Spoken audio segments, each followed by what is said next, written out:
Assalamualaikum warahmatullahi wabarakatuh. Perkenalkan, kami dari kelompok 9 akan mempresentasikan hasil dari kerja kelompok kami tentang sistem informasi, organisasi, dan strategi. Perkenalkan anggota kelompok kami. Yang pertama Venia Bedatul Lestari, NIM 147, 2 Cynthia Pinky Masula, NIM 113, yang ketiga Bayu Ageng Ramadhani, NIM 121. Pengertian organisasi. Organisasi berdasarkan teknis adalah struktur sosial formal yang mengubah input berupa modal dan tenaga kerja melalui proses produksi menjadi output berupa barang dan jasa. Di situ adalah gambar definisi mikroekonomi teknis organisasi. Organisasi ini mengutamakan prinsip efisiensi, memaksimalkan output dengan menggunakan input terbatas. Berikut adalah ciri-ciri organisasi. Yang pertama yaitu rutinitas dan proses bisnis. Yang kedua, politik organisasi. Yang ketiga, budaya organisasi. Yang keempat, lingkungan organisasi. 5, struktur organisasi. Dan yang terakhir yaitu fitur organisasi lainnya. Dampak sistem informasi bagi organisasi dan perusahaan bisnis. Yang pertama yaitu dampak ekonomi. Seiring turunnya biaya teknologi informasi, teknologi ini menggantikan tenaga kerja, yang secara historis merupakan kenaikan biaya. Oleh karena itu, teknologi informasi harus menghasilkan penurunan jumlah manajer menengah dan pekerja klerikal sebagai pengganti teknologi informasi untuk pekerjaan mereka. 2. Dampak bagi struktur dan perilaku organisasi. Yang pertama, IT meratakan organisasi. IT mendorong hak pengambilan keputusan lebih rendah dalam organisasi karena pegawai tingkat rendah menerima informasi yang mereka butuhkan untuk membuat keputusan tanpa pengawasan. Karena para manajer sekarang menerima lebih banyak informasi akurat tepat waktu, mereka menjadi lebih cepat dalam mengambil keputusan, sehingga lebih sedikit manajer yang wajib.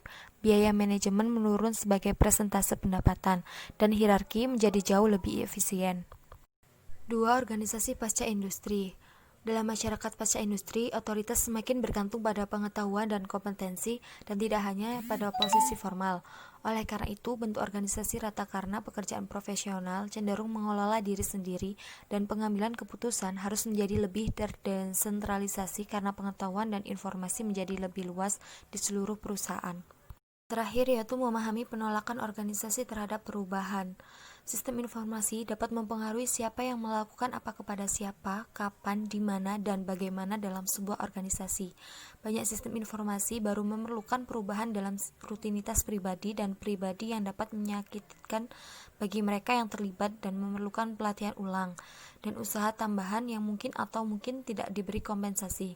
Karena sistem informasi berpotensi mengubah struktur organisasi, budaya, proses bisnis, dan strategi, seringkali ada perlawanan yang cukup besar terhadap mereka saat diperkenalkan. 3. Internet dan organisasi. Internet meningkatkan aksesibilitas penyimpanan dan distribusi informasi dan pengetahuan untuk organisasi.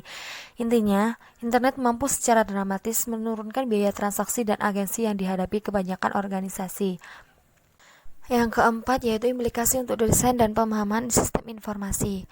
Untuk memberikan manfaatnya, sistem informasi harus dibangun dengan pemahaman yang jelas tentang organisasi tempat mereka akan digunakan. Faktor organisasi utama yang perlu dipertimbangkan saat merencanakan sistem baru adalah lingkungan di mana organisasi harus berfungsi, struktur organisasi, budaya dan politik organisasi, jenis organisasi dan gaya kepemimpinannya. Yang terakhir, kelompok kepentingan utama yang terpengaruh oleh sistem dan sikap pekerja yang akan menggunakan sistem tersebut. Model daya kompetitif Michael Porter. Model ini yang paling banyak digunakan untuk memahami keunggulan kompetitif adalah model kekuatan kompetitif Michael Porter. Model ini memberikan pandangan umum tentang perusahaan, pesaingnya, dan lingkungan perusahaan. Model Porter adalah tentang lingkungan bisnis umum perusahaan. Dalam model ini, 5 kekuatan kompetitif membentuk nasib perusahaan. Strategi sistem informasi terkait daya kompetitif. Pertama, biaya kepemilikan atau manajemen yang rendah. 2. Diferensi produk. 3. Fokus pada ceruk pasar. 4. Memperkuat keakraban dan pelanggan. Dampak internet pada keunggulan kompetitif. Daya kompetitif yang pertama, produk pengganti atau jasa. Dampak dari internetnya memungkinkan produk baru untuk muncul dengan pendekatan baru untuk bertemu dan memenuhi kebutuhan, serta melakukan fungsi-fungsi. Yang kedua, kekuatan tawar-menawar pelanggan.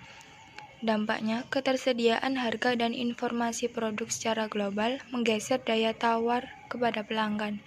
Yang ketiga, kekuatan tawar-menawar pemasok. Dampak internetnya, pengadaan melalui internet cenderung meningkatkan kekuatan tawar atas pemasok. Pemasok dapat juga mendapat keuntungan dari berkurangnya hambatan untuk masuk pasar dan dari kehancuran distributor dan perantara lain yang berdiri di antara mereka dan pengguna mereka. Yang keempat, ancaman pendatang baru.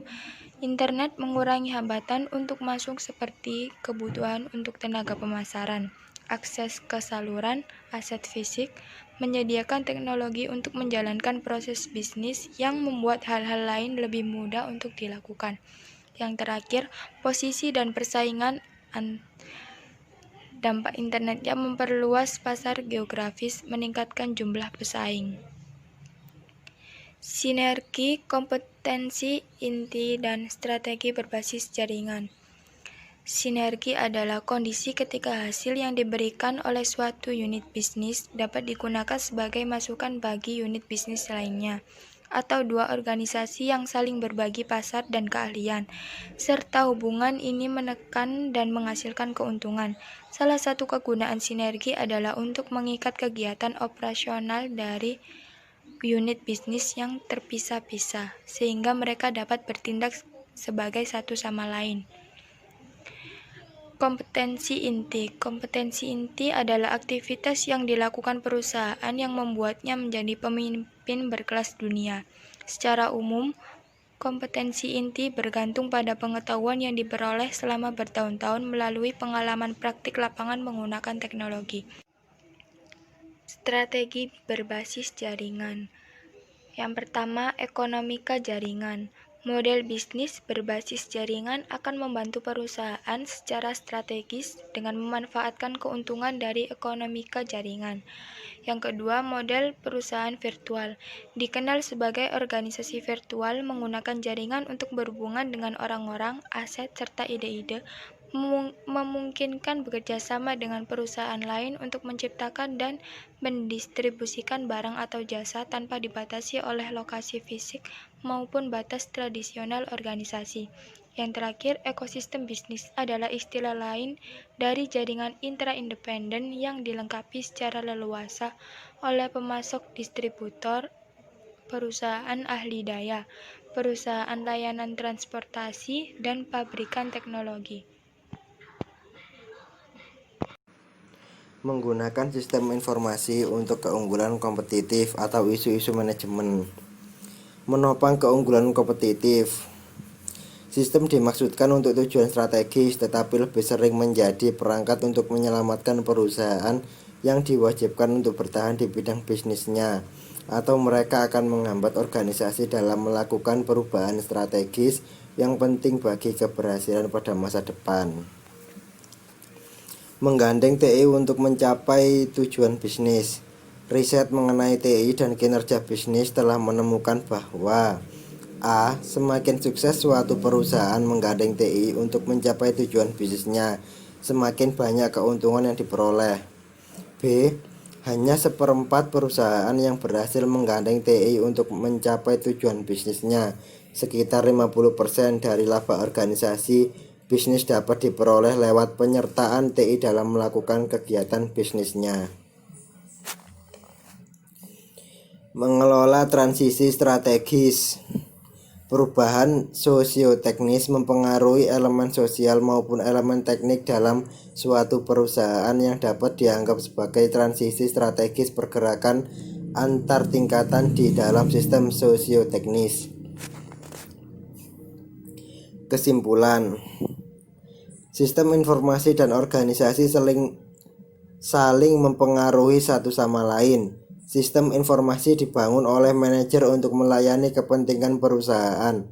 Sistem informasi membantu perusahaan dalam bersaing dengan jalan menekan biaya, melakukan diferensiasi produk maupun jasa, fokus pada kesempatan yang ada di pasar, memperkuat hubungan dengan pemasok, dengan pelanggan, serta meningkatkan hambatan bagi pesaing untuk masuk ke dalam pasar dengan meningkatkan kinerja operasional yang memuaskan.